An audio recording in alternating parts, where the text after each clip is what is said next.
Hi guys, இன்றைக்கி நம்ம ஃபேக்ட்ரியோடைய ஒரு ரிட்டைர்மெண்ட் பார்ட்டி தான் பார்க்க போகிறோம். இதான் நம்ம ஃபேக்ட்ரியோடைய என்ட்ரன்ஸு.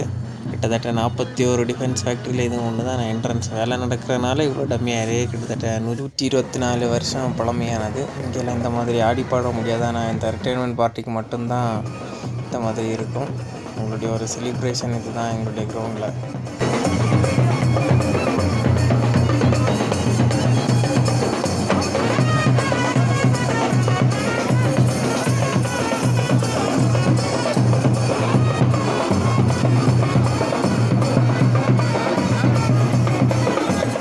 ரிட்டைர்மெண்ட் படுகால உள்ளவங்கனால அந்த வேயான ஒரு செலிப்ரேஷன் தான்.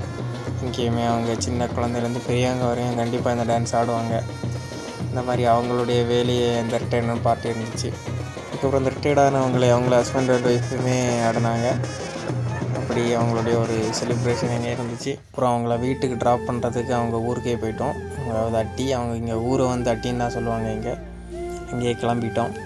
அதுக்கப்புறம் அவருக்கு ஏதோ பழைய காலத்து ஹார்மோனியம் பிளேயர்னு நினைக்கிறேன், அதை கிஃப்ட் பண்ணியிருந்தாங்க.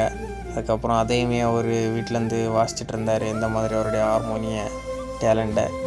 அதுக்கு வேறு ஏதோ நேம் இருக்கும், அது தெரியலை. நம்ம ஹார்மோனிய பெட்டின்னு சொல்லிட்டோம்.